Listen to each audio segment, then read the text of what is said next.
but I was like, what if I tried to do it in real time because we're actually here together? So if I did, it would sound like, welcome to the Beasts Who Made Us. I'm Cori Pedota, a dog trainer from Chicago. You may also know me as Venus and Mars Canine, and I am here today with the one, the only, the famous Taylor Ann Wilkes Duffy of Tailored Teaching Canine, my friend, my former coworker, my current colleague, my first next door neighbor as an adult, my bandmate, my enemy, my lover, my eventual killer. I'm liking this intro. Keep going. my accomplice. That's all I've got. That was a good lead, and I love that it started with famous. I immediately started the hair one flipping. and the only. I talk about you all the time. Oh my god. To everybody. This is me. Especially my clients, and I'll be like, and you know Taylor, and they'll be like, yeah, we know Taylor. Like, she's been here a million times, and you talk about her all the time. I exist in every class in spirit. Yes, and we are here today. And we're kind of focusing on a single question from my prompt list, which listeners who have listened to my introductory episode will be familiar with already. But it's, what animals caused you to understand something about yourself, or like, how did they do that? And we're going to be looking at exploring your career with animals from the lens of kind of relating things back to your experience with ADHD. And that's my dog fighting.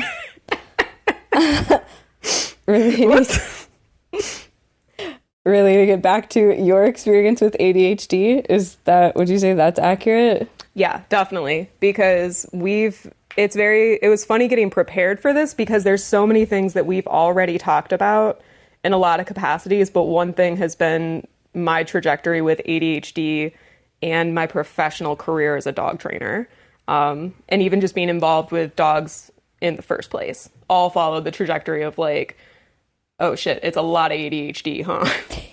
Not that I am solely ADHD, but boy howdy. It's not the only thing that you are. Well, I was really excited to do this because I have so many clients that have ADHD, and I have so many people in my life that have ADHD, so I feel like it's going to be a popular episode.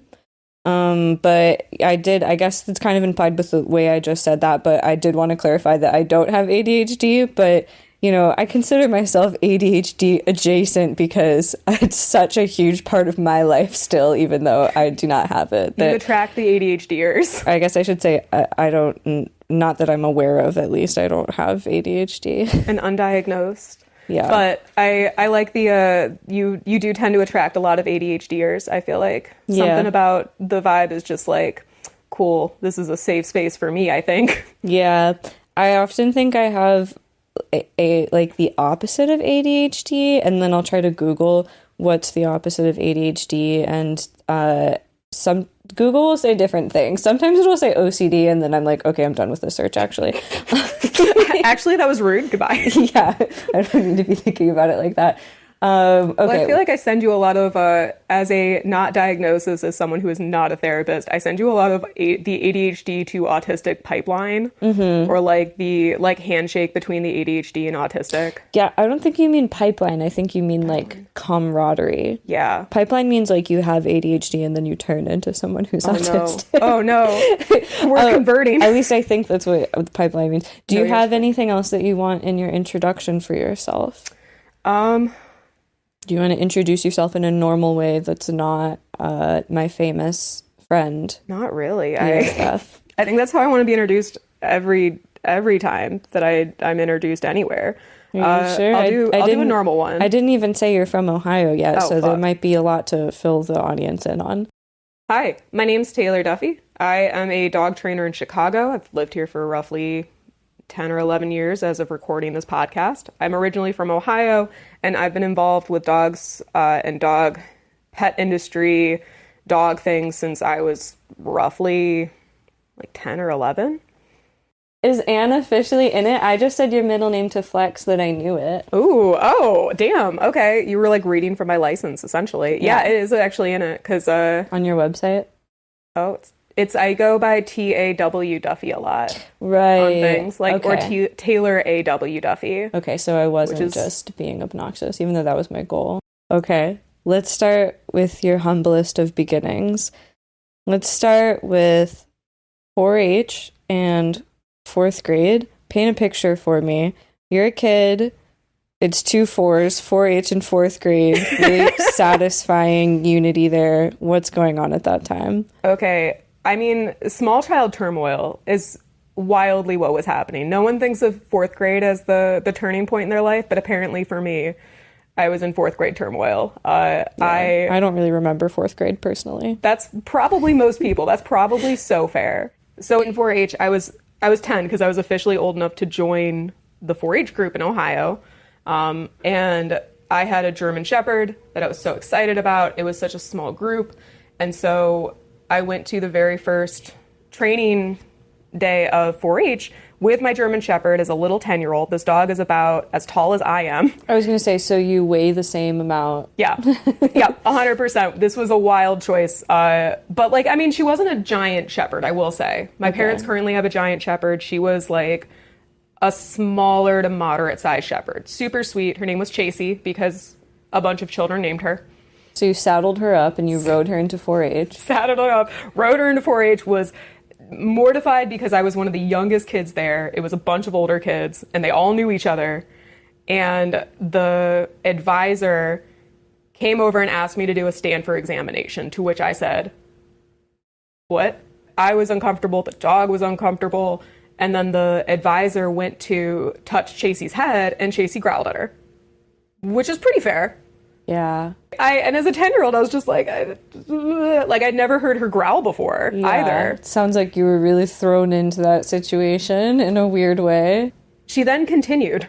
And then Chasey snapped at her. And I left crying. And she said I was not allowed to bring my dog back for any of the in-person events. And maybe by the end of the year, we could re-enter the 4-H society. So, oh my gosh. Every month for, I think this would have been like 6 or 7 months at minimum, I went to every event, every like thing that I could do without my dog. So why were you so invested? Like, what kept you interested in going even though your dog had been kicked out? I think I knew that I really liked being around dogs. And I knew that I wanted to be in that world in some way, shape, or form. And prior to that, I had thought about like being in horses. I had a million toy horses, and my parents couldn't really afford for me to be in horses. Like we were in the countryside. I lived literally down the street from alpacas and ponies. I had a day where I came home from school and there was a pony in our backyard.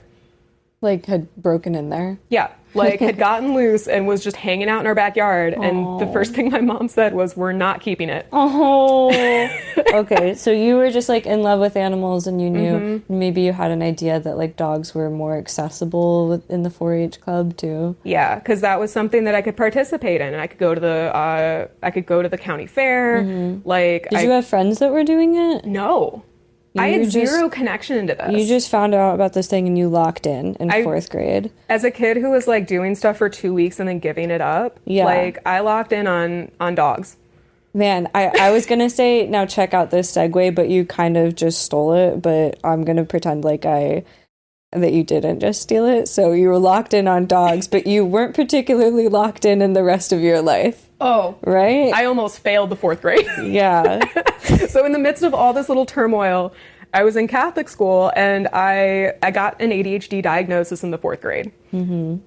At that time, we did not know what to do with that information. Yeah. It was like, okay, you go heavily medicated and we don't really know what to do, like what to expect from that, or you go to organization classes. And so I went to the special trailer every, I think at minimum once or twice a week throughout 4th grade That was organization classes? Yeah. I've never heard of that before. That's what I remember it being, was organization classes, because the reason I was almost failing wasn't because I wasn't good at doing things. It's because I would lose my assignments and I would like get distracted and I would just like not have all of the stuff that I needed. So even though I could do it. What was going on in the trailer? They were like writing a planner for you and like giving you folders or something? Okay, literally, yes. I remember getting colored folders. It was a Catholic school, so it was like a really nice nun that like, I think she only taught part-time maybe? I don't know. I was the only person in this class. I think maybe sometimes there was like one or two other kids, but talk about feeling othered in every facet of my life. And for some reason, just really digging my heels. Wow. heels in. I think my parents might have been really grateful for me to have dogs that I like hard fixated on. Mm-hmm. Yeah. So then we actually got another dog that year, I think, because that was Tyson. So we had the German Shepherd Chasey. Mm-hmm. I was like desperate for another dog. You wanted the dog so that you could take it to 4-H? I think so. Or was just a selfish little child and was like, another dog. More puppy. Yeah. We went to like a dog show or some sort of event, and there was like a bunch of German Shepherd puppies. And me and my brothers were like, this is it. We got to get the German Shepherd puppies. And my mom, meanwhile, had bonded with a rescue Springer that was at a rescue like Springer Spaniel stand. And this poor dude was just miserable under a table, like not coming out to say hi, just so sad. And my mom was like, this is the dog that we're getting right now. Oh my God. Yeah, so that's how Tyson came into our life. Wow. Did you like this new dog right away, Tyson? No. I remember, I think I started to feel empathy for him more so than liking him because he was so scared. So he's a little weirdo. Oh, such a little weirdo. The first thing he did when he met our shepherd was that he peed on the back porch. That was his immediate reaction. You were like, this dog's gross. Yeah, well, I'm in 4th grade. I'm in the 4th grade. I don't like when dogs pee. He was just afraid. I mean, the name Tyson was something we gave him. My dad named him. My dad says that the namesake is both Mike Tyson and also Tyson the brand of chicken. Wait, okay, I thought I was joking. Nope, wait, why is he named after chicken nuggets? Because he's a chicken. Oh. Wow, now I feel stupid. And so Tyson's the dog I ended up doing 4-H with because in the first year he needed some time to settle and like get acclimated because he was scared. He was a very nervous, anxious Springer Spaniel and had a lot of abuse. His sibling, his sister, or another dog that had come in with him had actually been like blinded because our theory is that they were being trained to be hunting dogs, and he was far too nervous and sound sensitive to be a successful hunting dog. And then the other dog he had come in with had been blinded by gunpowder. Yeah. Whoa. And so there was probably some like wild amounts of abuse. He was really scared of my dad, really scared of like men in general. Just scared of everything. So I guess it made a good fit for me in hindsight. Because you were also I was going into this environment. Did you call me a chicken or challenged? Well, I thought about saying scared, but I was like, I guess you didn't say that you were a scared kid. It was more stress. Yeah. And it was stressed, scared. I think like at that time, I really didn't understand how emotions worked. And this will come into play with the ADHD diagnosis is like, I really never got a good, handle off of what I was feeling and why sometimes it would skyrocket and sometimes it would be fine and other times it'd blow up and other times I was like, who even cares? I'm so laid back and chill. So with Tyson, I was entering this environment I think that was really scary as a kid, and because he was also scared, it gave me permission to step back from needing to do what I thought was right or what I thought was the thing to do. I had this intention for him, and he was so adamantly himself. My intention for him did not matter. So if I needed my intention to match up with what he could handle, I had to change what I was doing. So it was very much like a growth together. Does that make sense? Yeah, it does. Is he the reason that you got involved with spaniels? Yeah, in a big way. He ended up overcoming a lot, and I wish that I could be a fly on the wall for several of those years, because I'm like, what the fuck did I do? I know, I'm like, so you just rehabilitated this rescue when you were a little kid? Yeah. Right? Me and Tyson got through a lot of stuff. Like, Tyson went from being a dog who was so afraid of any noise, any sound, to when I left 4-H, so this would have been like 8 years later, he was so comfortable that I was able to hand him off to kids that came into 4-H that didn't have a dog to work with. And we eventually went to like state fair. We did the county fair every year. I think the first year I did the county fair, he won first in obedience with me. Oh my God, the county fair. The county fair. So Ohio. So Ohio. my little coming of age county fair story. We trotted out to the show past the hogs and the whatever else they have at the county fair. The horses, funnel cakes, the goats, the alpacas. So was it like, did you get into spaniels because you were handling a spaniel at a 4-H club and a spaniel breeder came up to you and was like, hey kid, I heard you like spaniels? I so wish that was the case. So I did a bunch of research on spaniels and different types of spaniels and like AKC spaniel breeders, and like tried to find anybody that was nearby that I was like, somebody will hire me. Someone is going to be nearby. And I found someone with a field spaniels, and one of them lived literally within a 5-minute drive of my house. Whoa. And as a true creep, again, I think 11, 12 years old, true creep, I was emailing this woman. I think I sent her mail, went to the dog show. I looked through the program, found the field spaniels, and I was like, there's so few of them. She's got to be here. And then I went to the ring and found her. When you eventually ended up working for her, did she acknowledge that you had tried so hard to contact her beforehand? Oh, it was acknowledged immediately, because the moment I met her, she was like, oh, you're not that weird. you're not this she was like, you were coming off really strong. Yeah. I started working for her as a kennel attendant. I spent a lot of weekends at her kennel, which she's no longer breeding, sadly. But it was North Coast Kennels, and I would go over, I want to say almost every weekend, roughly, and I would dog sit. There were times where she would be out for shows and that I would be taking care of the remainder of the dogs at her place. I was over there learning how to groom them. I was like doing baths. I did a lot of poop picking up. And also, so this was, I had mentioned earlier, it was a 5-minute drive. It was a 30-minute walk. My parents, I think, were very trusting that I knew the woods well enough. I was going to ask, were they just like busy, or were they like, this is good child enrichment to send you through the woods, but for before your work shift? I want to say that I was also very, it was to a point where it's like I was very determined too. Okay. Because I lived in the middle of nowhere. I couldn't go anywhere by myself. Everything was very car dependent. It is fun to have a little walking adventure as a child. Yeah. And I loved the woods. I was in the woods all the time. And I think there were times that my mom was like, I will take you. And I was like, nope, I'm walking. And because I just didn't want to wait on them. But both my parents worked.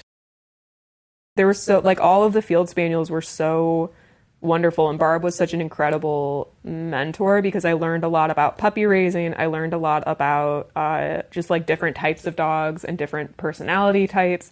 And she was really awesome and would just let me take dogs to training. So I did agility classes with Leslie.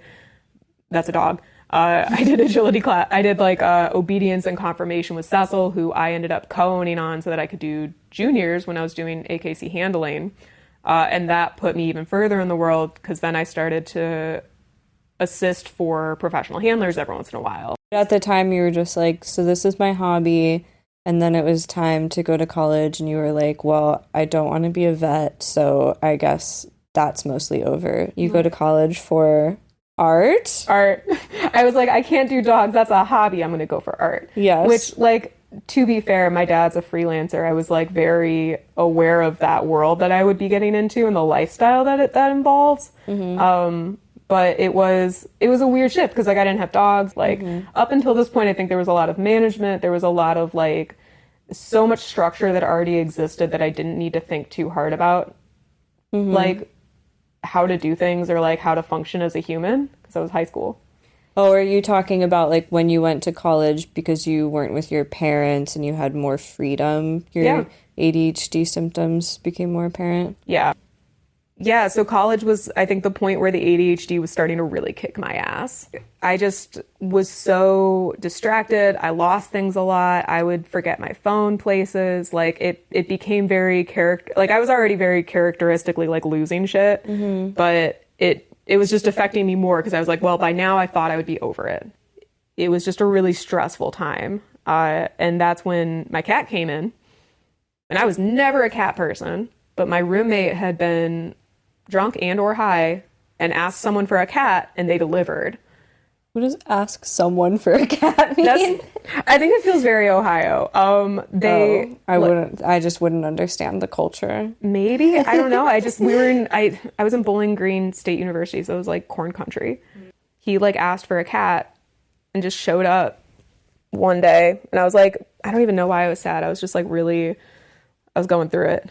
Because that was also the other big thing at that time was like emotional dysregulation. Because again, I didn't know what ADHD meant. I thought it just meant you were distracted, which I was like, I'm not that bad. Look at me. I focused and I did all this shit. You're like, I got good grades mostly. Yeah, I did pretty well and pretty okay in college. Like, and so I was going through it because a lot of that like dysregulation was happening and I didn't know how to take care of it.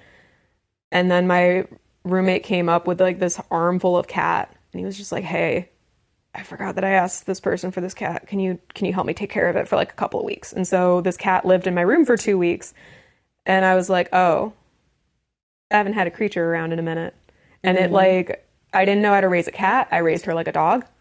I was so scared of all of the change that was coming that I was like, I'm going to prepare this cat for everything. And like, I would take her for little walks. I taught her a recall.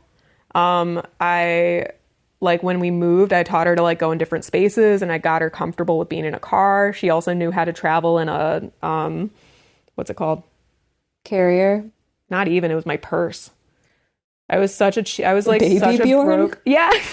I was such a broke college kid. I was just like, can I find a purse that'll fit this cat? Which she was thankfully really small and is really small.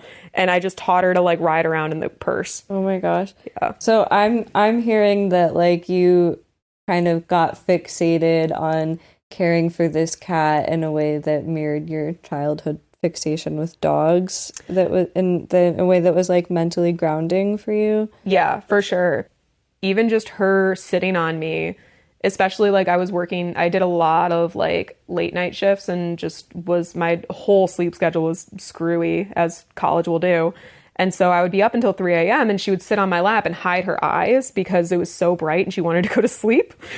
And I didn't know at the time, but the heat regulation was probably really helpful, where I was having a temperature change or like I was having this other presence that mattered.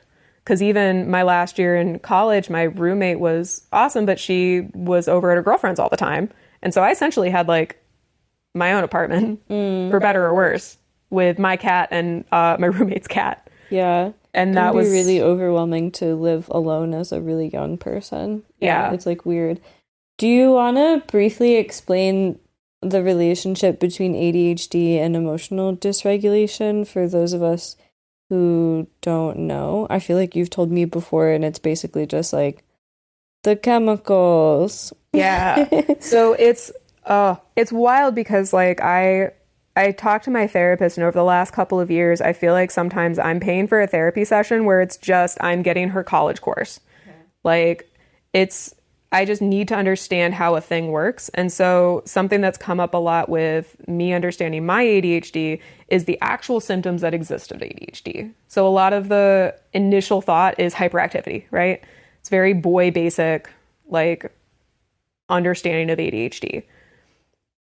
But there's so many other underlying parts to it where it's like, okay, yes, you can lose focus, you can be distracted, you can be hyperactive, but the big things are that your brain needs help with regulating. Like the emotional roller coaster that exists with ADHD is so horrifying, because it really, like, especially as a woman, it like the chemicals that are going through us hormonally affect that. And the emotional roller coaster of dysregulation is, you can go from feeling fine to feeling wrecked. Like, one of the very first things that happened with me as a kid was that I would journal, because I would feel like a different person throughout the day. And then also all that tied into physical well-being of just feeling higher senses of anxiety. So when I actually went to get help for things, I went for anxiety and depression, not ADHD. And I loved my therapist at the time, because they were like, all right, we've been dealing with that anxiety and depression for a hot second, but kind of seems like a lot of things that really take you over the edge are pretty ADHD related. Yeah. Wonder if there's a thing there. Yeah, I just listened to the repost of the Ologies episode about ADHD, and they talked a lot about the comorbidity between ADHD and anxiety, because it's so anxiety inducing to have the symptoms of ADHD and have them be out of control, and then you're just like having anxiety about that, and that kind of just like generalizes to just having anxiety, period. It's a horrible cycle, and I love that episode. I love those 2 episodes because they're so good. They're everything that I wish that I had known in college, because then I feel like I could have started to make strides to be better. Mm-hmm. But like I truly, at that time, looking back now, I'm like, ooh, I see where all that stuff comes up. But like back then, it just felt like I was a failure. It just felt like everything that I tried was not what worked. And that I was letting everybody down. I was letting myself down. Like, just the overwhelm of failures and not knowing how to manage those, like, really wrecked me. Yeah. It's a really rough period of time. So life is still not that awesome yet. You moved to Chicago, and then shit kind of hit the fan. More crash out. It's interesting, again, looking back from like having done training and like starting as a dog trainer in Chicago, because I had little successes and I could not acknowledge them. I couldn't see them. So even though little things would improve, I ultimately was like, everything sucks. I am so bad at X, Y, Z. Like, I was working 2 or 3 jobs at a time, and I felt like I was always falling backwards into everything. Nothing was a decision. It was all desperate. I moved in with some friends of mine who, actually, this is a little funny. I moved in with some friends of mine, and I was deep in depression. So heavily in depression that I started to watch Star Trek nonstop. Star Trek, like Next Generation. I had been watching it for days and days and days, and my roommate's girlfriend came over. She eventually became my best friend, but she was like, hey guys, has Taylor just been in her room watching Star Trek for the last like 72 hours? And they're like, yeah. She's like, do you think that's weird behavior? Is she okay? Have you checked on her? And like, they were like, oh, I guess maybe that is weird behavior. And so I was like trying to get back to my roots of like, what do I want to do? What do I feel okay doing? What makes me not feel like a garbage human? And I went and fostered a dog. I like went to pause and I was like, hi, I have experience with German Shepherds and anxious, nervous dogs. I've been around dogs for a hot second. I'll foster.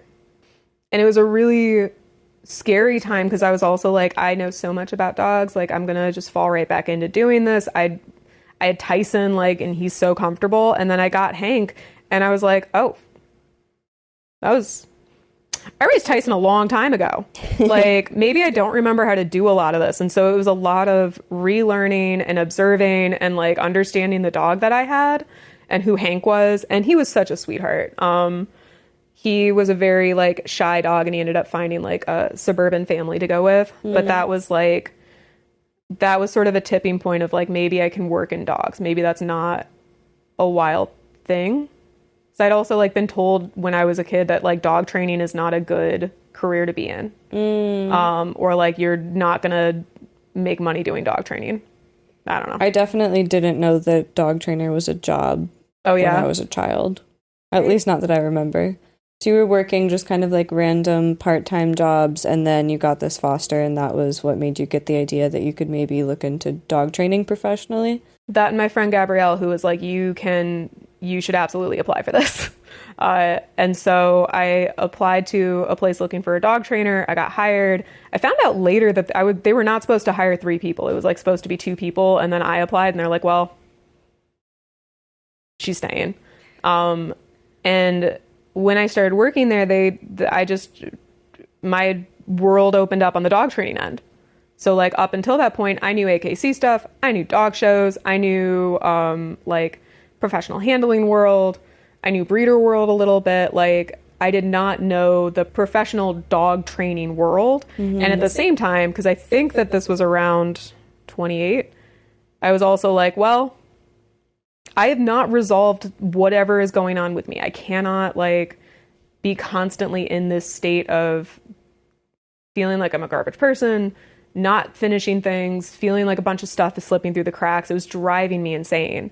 And so at that point, my friend Gabrielle had good like connections with different types of like therapists and like people to reach out to. And so I like found myself a good therapist that I really vibed with, and like re-entered that world of like trying to figure it out. And it was so serendipitous that like it was at the same time that I was studying for my CBD-TKA exam. So did learning about ADHD and like learning to truly manage, well, I guess you really were doing both. You were learning to manage your ADHD, and because you're obsessed with understanding why, you were drilling your therapist to also explain everything in detail. Did that immediately help or change how you were viewing the dog training stuff that you were learning about? Or was it more that the learning principles that you were learning in your dog training studies, I'm just wondering like if one of them made sense first, or if it was kind of like a mutual thing from the get-go? The dogs definitely made sense first. Yeah. And it's it's part of why my first puppy, Beckett, I like went through therapy dog training, because at that time I remember how much working with dogs helped me. I remembered how much like having another creature to like work through it with just like made it click for me. It's like if it could have been about something else, then I could relate it back. But if it was just about me, I was like, I don't care. You kind of already had an understanding of learning theory in practice from your childhood. So when you started learning about the theory for the test and for your new job, you were just like, oh yeah, that makes sense. I'm sure you learned something, but it sounds like a lot like clicked right away because you kind of already like knew inside, or you had learned it before and you were re-remembering. Oh my God. When I started dog training, some of my coworkers were like, oh, like what did you start with? And I was like, oh, I worked with a lot of spaniels. And they were like, that tracks. That makes a ton of sense. Wait, why? I think just because I was so willing to wait a dog out, and like you already had the patience aspect because you need a lot of patience with those wiggly, excited creatures that are spaniels. It was so much easier to understand concepts and then apply it, and then also be willing to make mistakes with the dog and then be like, oh, I could make a mistake too. Yeah. It's not the end of the world. Like I don't need to be holding myself to this wild standard that's literally impossible. Yeah, you were like, I am also a learner, and I am also trying to modify my own behavior like a dog. I literally think at one point I was like, I am a small sound-sensitive pitty. And my life has a big garbage truck driving by me as I'm trying to find a spot to potty. Yeah. That makes sense to me. But I'm also interested in, speaking of like studying for the CPD-TKA exam, I know that at least one section is a lot of theory, operant conditioning stuff, classical conditioning stuff, desensitization, blah, blah, blah, blah, blah. I'm curious if you immediately, when getting back into dog training or anytime since then, have made kind of like a classic Skinnerian training plan for yourself? I think the short answer is yes. Don't cover your microphone and I'm going to chop off your hand. That's not very cooperative care of you. So I love that because literally I feel like every facet of my day-to-day is a little bit of me just like dog training myself. And I don't hate it. A big thing that I have done for my schedule, especially if I have 0 appointments in a day, is I have to walk to a coffee shop and get a little treat, and that's when I can do all my scary things. So like a lot of computer work that is otherwise like I'll get on the computer at home and I'll otherwise be like, ooh, I'm going to trim my dog's nails. I'm going to like clean this. I'm going to do all these other things. I remove that from the situation. And I specifically was like, you can spend the extra money to give yourself a little treat if you do the scary thing at the coffee shop. And it sort of doubles up because not only am I adding motion to my day of like, you know, I've started moving and that's going to be helpful for my brain. But like also inertia. Yeah. And it's really, exercise is a wild thing for ADHD because there are, according to my therapist, shout out Hannah, there's like a lot of people who don't know that they've got ADHD to the degree that they have until after high school sports end or until they have an injury. And then all of a sudden, all of the, like the things that your brain is doing, getting from the exercise that's sort of self-medicating, is not there anymore. And so that's when symptoms usually become worse. So even if it's just like a little exercise, something, and I am horrible about sitting down and doing like an exercise routine unless it is paired with something else. So walking, it's such a nice cop out. Such a nice cop out of just, I've already moved, I've started that process. I'm in a new location, also helpful. And also I'm doing the scary thing, but I got myself a little treat. Like it feels very clicker. It feels very like I gave myself a cookie today. Definitely. It's like counter conditioning with your little treat, but it's also, you're using the context of the coffee shop to trigger the behavior of getting your work done. Yeah. Just like how I have a really hard time working out at home, but I'll go to like the gym or my circus classes or whatever just because I immediately just become like more willing to exert effort into working out because I'm just in a different room. Yeah. Because my house is like, this is the relaxing place. Exactly. And like that shift is so challenging. And it's that difference of like, are you going to bully yourself and be mad that you can't do it by just being at home? It totally makes sense that learning about dogs also not like dogs aren't capable of just doing anything and performing behavior at any time in any situation, especially if they haven't been prepared for it or, you know, had whatever accommodations they need. And so they need the warm up. Right. So you were also kind of learning just how to treat yourself like a sentient creature with needs is a really like aggressively aggressively boiled down version of saying that. I mean, literally not the first time I've heard that. But it is such a thing. Like I think obviously like culturally we live in a society, whatever. But like I also relate to this idea that like you know, if you put your mind to it, you can make it happen. If you just believe enough, if you just like do a good enough job somehow, if you just, you know, pull up your bootstraps and like try hard enough, basically, like the idea of just like trying and that being like simply mental effort. Like trying just means using your brain as hard as you can. Yeah. And you can do it. And it's like, that actually doesn't work. No, it's so, oh my God, anti-works, in fact. And just like... Yeah, it might actually make a situation worse to just push yourself over and over in the same scenario. And like, I was so determined on all these things. And meanwhile, I'm working with his dogs that I give so much more grace to than to myself.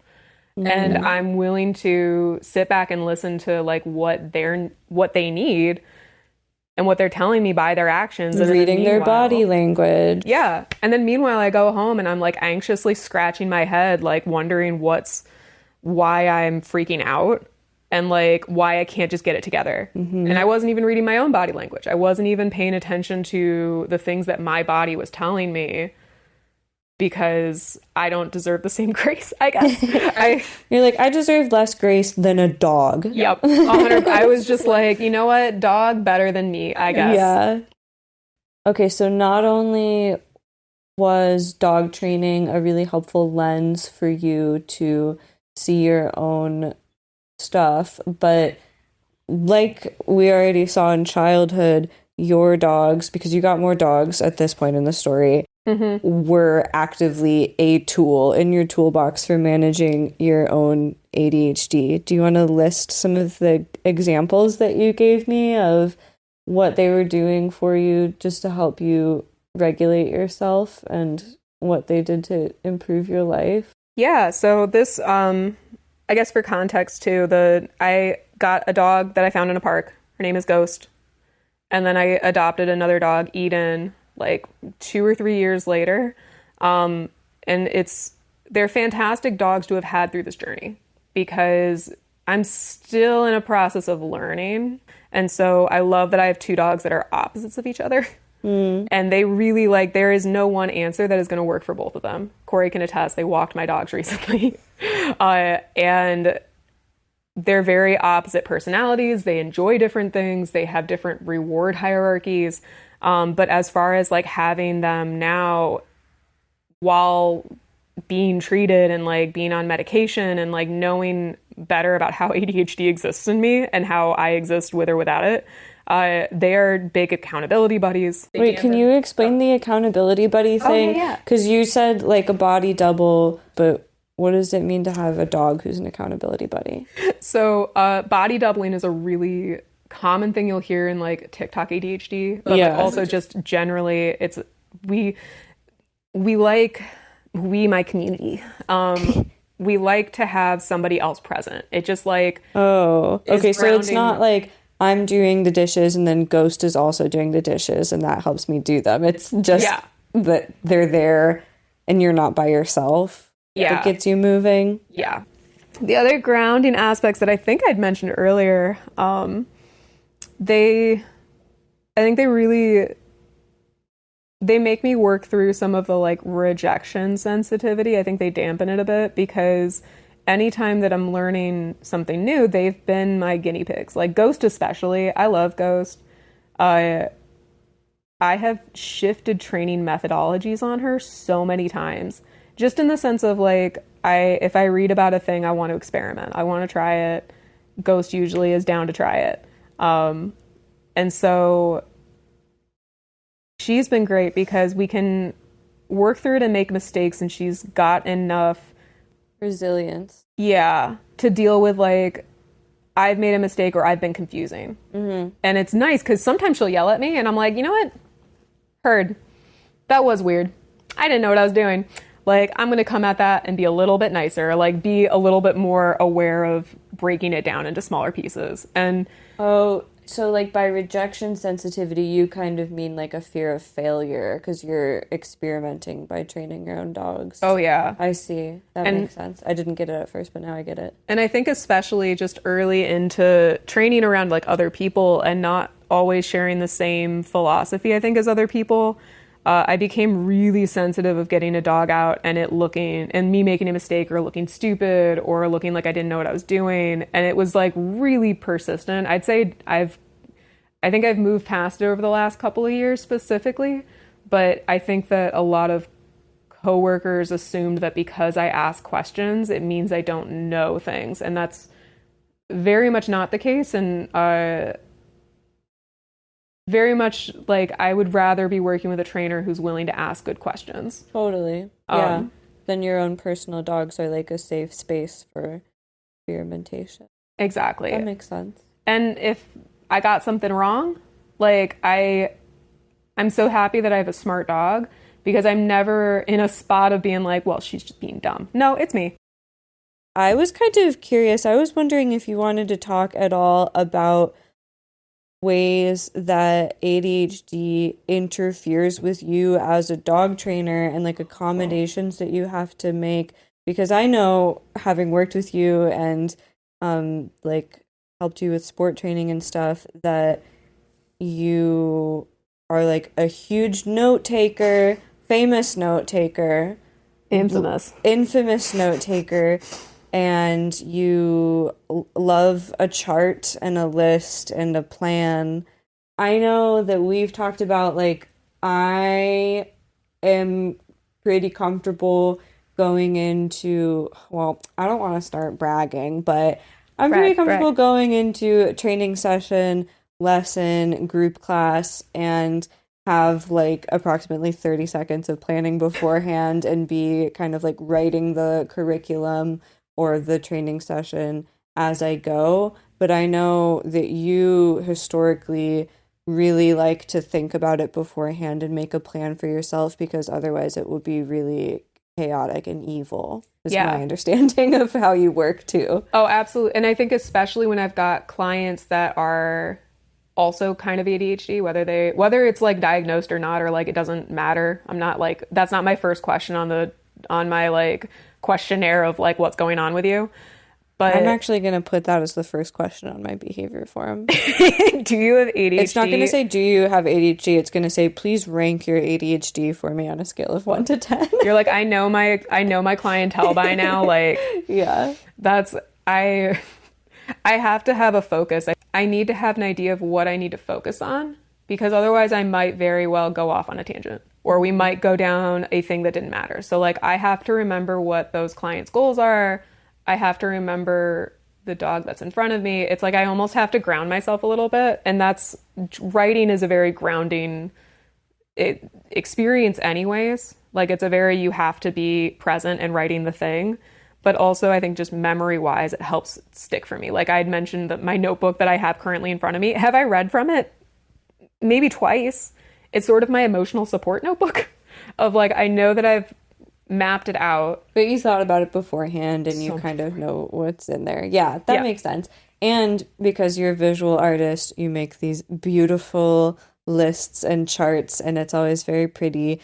I can only imagine how difficult it would be to need that kind of tool and I don't know, have terrible handwriting or something. I feel like it probably looks really different than what your stuff looks like, because yours is always very nice. But yeah, okay. Anything else that is like a way that ADHD like not even like gets in the way, though, you know, if you want to talk about how it gets in the way with dog training, sure, but like changes who you are as a dog trainer because of like accommodation stuff? Oh, I mean, one of the things that I'll kind of roll with how ADHD gets in the way specifically. I am always and forever fighting the urge to just do it really fast or to like keep going. And so do it really fast and keep going? Yeah. That's so much work. 100%. It's so stupid. Chaotic. Yeah, like it's also like it makes zero sense. As a trainer, like I've been doing this for years now. I know neither of those things will work. And is it just because like you're like thinking so fast, like you're running that fast in your brain? I will like work too many steps ahead. Yeah. And then want to get to that step because I dig my heels in and I have to like undig myself. I have to be flexible and be like, hit dog in front of me. Like I might have had the plan, but I'm always having to adjust. Force yourself to go back to the plan. Yeah. So like I remember having, I don't even remember either a client or a coworker. Somebody told me that I'm so patient. And I was like, oh my God. Me? Are you kidding? Like I did not believe them because I was like, you guys are fucking with me. That's a joke. And they were like, you're very patient. And I didn't connect to that because I feel like I'm always moving too fast. I have to be so conscious about the little steps. Yeah. Otherwise I won't take them. Yeah, but so it means that you have this like taught patience that is maybe therefore has like a stronger like durability or something because you've like actually intentionally cultivated it. Yeah. I think it's why I like nervous and anxious dogs. There's no way to force a creature to all of a sudden be confident. In the same way that I could not bully myself into being a competent human. I think it's also why I love working with cats now. I've had multiple cat clients and I love them. Oh my God. Cats are great. But it's like you really have to go with the grain. Yeah. Have I ever told you what my muzzle dog tattoo like signified to me when I got it? No. Well, first of all, it obviously signifies that I'm really cool because it's a cool tattoo of a badass dog with a muzzle on, Oh and my God, so cool. that's the most important thing. Yeah. But I got that tattoo. I definitely could have phrased this a lot more eloquently a few years ago because I haven't thought about it or explained it fully in a long time. But it's basically an ode to management. Not because I was so obsessed with the idea of management and dog training. I mean, whatever, it's cool, but I'm not I'm not getting dog training tattoos or techniques tattooed on me just because I think that they're such cool training techniques. I was thinking a lot about management for my own mental health, Nice. which now what I'm thinking is like that was so long ago and my mental health was actually so bad at that time that I don't even know what I'm talking about because I don't feel like I had it figured out at that point in my life. I think I was 22 when I got that tattoo. I was definitely not raised in a way that encouraged me to have to do like self-care or Yeah. any kind of coping. Like I think not that my parents are really like hard ass bootstrappy people, but in terms of like emotional regulation they kind of accidentally were, or at least that's what I took somehow from whatever they said to me.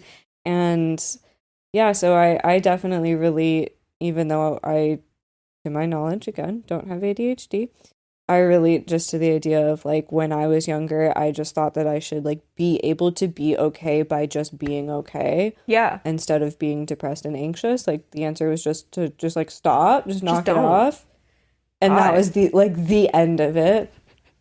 And when I realized that that doesn't make sense and that your environment makes a difference and all of the other things in your life that affect your mental health make a difference, I was like, I'm 22 and this is huge for me. It's huge. And that's like the symbolism behind my muzzle dog tattoo. I love that. It's okay to do things to take care of yourself, be it for like the true betterment of your own welfare, as a muzzle can do sometimes, or just to be able to function in society better, as a muzzle does sometimes. I love that. I love that so much. Yeah. I think that's sweet. And that's the intention of even wanting to manage, of even being aware of it, like having the intention of like, I want to be aware of my environment. I want to manage my environment.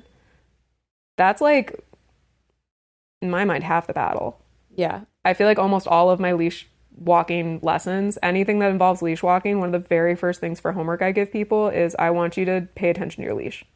Yeah, right. That's Step one is awareness. Yeah. Totally. Well, for our last topic, if you're okay to have a last topic, or maybe we'll just keep recording for the rest of our lives. This is us forever and ever. The never-ending podcast. Do you want to talk about how your adult treatment process for ADHD morphed into your love for working with anxious and scared dogs, and how behavior medication is a factor there? I don't think I did a good job asking that question. I'm sorry. No, I got you. That's the lead in I needed. Okay, give it to me one more time though. Okay. So in case you forgot, you have ADHD. What? What do you mean by that? Do you want to talk about how being an adult, learning to deal with your own ADHD, including getting on behavior medication, affected you as you ultimately ended up kind of specializing in working with dogs who are scared and anxious? Ooh, yeah. Okay. I got too excited last time and it just like got so excited that I think it pushed it out of my brain. Now I'm coming at it better. So it's when I talk about getting treatment with ADHD, it was at the same time that I was doing all of this like behavior research. I was understanding behavior modification. I was giving myself little treats of doing the scary thing by going to the coffee shop. And still feeling like there was sort of a wall of like, I'm not able to get past this point. And I was even seeing it with dogs sometimes, like, you know, we can do all of this stuff, or we have all this energy, or we only have these resources to accomplish this, and we're hitting a wall. And I was talking to my therapist about it and was like, you know, I've always been very anxious about medication. I feel like I've always been very careful about pills, about drugs. I don't trust it. I don't know what it is. And I needed to know what to expect if I started to take medication. I needed to know the pros, the cons, like all of that. And that was so helpful, I think, in grounding what the solutions were for me, because there were parts that I was not able to get past. Like even with my little treat, I would still get overwhelmed, or like the roller coaster emotions would still absolutely wreck me sometimes, and make it that I couldn't move forward. And maybe it was also a mild impatience of like, I just want to move through it. I want to get better. I want whatever, like no curing it necessarily, but like I want to know how to work with myself. And the medication, when I started it, I had all those questions of, well, what's the pros? What's the cons? What effects can I expect? When should I see those things? What should I do if I feel like I want to stop immediately? Like I just had so many questions out the gate. And then as I started my own behavior modification meds, I noticed, like, again, I was journaling, I was taking notes, I was making sure that I had a trail, because otherwise I would not trust what my memory was, which is, I think, a huge thing in any time you're dealing with behavior change of any type. You're just never going to believe that it's as good or as bad as it is. You're usually going to assume it's worse. So I had all the notes and I was like, oh, wow, I have not had a panic attack in a minute. I have not, like, been so depressed and, like, sat in the shower for 5 hours. Like, I was starting to see that, like, those things were decreasing. And this was from taking Adderall right away? This was, so I had started on an antidepressant, and then... That's what I was wondering. Yeah, so I guess I didn't mention this earlier. So I'd started on antidepressant, mildly, like, fighting this ADHD diagnosis, not believing I needed the Adderall, whatever. And as I was on the antidepressant, I was like, wow, so many things feel a little bit better. And it wasn't like an overnight change. It was very gradual. It was so, I needed those notes, because otherwise I would have been like, this is just how I've always felt. Duh. Yeah. Like, I needed, like, proof. Gaslight yourself. Totally. Yeah. I needed the proof. The proof was there, and I was like, all right, this is helpful, but it took a time to get there. Like, it was a slow acclimation. It didn't feel like overnight, all of a sudden, everything was just super happy. It was, oh, this hole does not feel as deep as it was. Mm-hmm. Like, the mud is not as muddy. I've got a little bit more solid footing. I'm not feeling as wrecked. So then when I was still feeling those lows, I was like, all right, so, like, when I do get low, it's not as low. The highs aren't as high because of that, like, regulation roller coaster. But, like, they're still debilitating a little bit. They're still kind of intense. And so then we added in the Adderall, and I started on lower doses. It helped me understand what I could do. It evened out just a little bit. So all those, like, super highs, super lows evened out even just a little bit more. And my focus on things like, I didn't need as many proctors. I didn't need as many other things going on. And I've noticed, especially with dog training where I'm working with a dog, I've got a little more patience, but also, and honestly, mostly it's contributed to how I work with people. So, like, I love dog training because I really enjoyed the people end of it too. Like, it's a 50-50 for me, which I don't know if is a common dog trainer thing. I am so fascinated by the human behavior end of, like, what the hell is going on with my people and the dog. And so I found that by having the Adderall, it all of that prep work that I do that already was existing just refined a little bit. I could focus a little bit better. I could slow myself down. And it, like I said, wasn't an overnight thing. So It was all very gradual, and it really affected how I talk to my clients about behavior meds. Because as a trainer, I'm not a vet. I'm not going to give them medication. Like, I fully believe that I am just here to provide information so that you can make an informed decision about what you want to do. And if you have concerns, if there's like, you know, I don't want my dog on meds and being a zombie. Samesies. I also don't want to be a zombie myself. Like, I already had this list of questions that I had to ask for my own stuff that just immediately, like, I literally could copy paste them over to dog meds. It's been helpful to see from the human end, because we can't ask the dog, how you feeling today? A little more like solid. All we can take is the observations and what their behaviors are. And so even with my own animals, I have one dog that we moved him off of the behavior meds he was on because the results weren't good. He was not comfortable on them. And then in the meantime, I have a cat who started on anxiety meds and just became more herself. It was not as much about her being doped up or drugged. She just was not, she changed her behavior in ways that I didn't expect. And it was cool.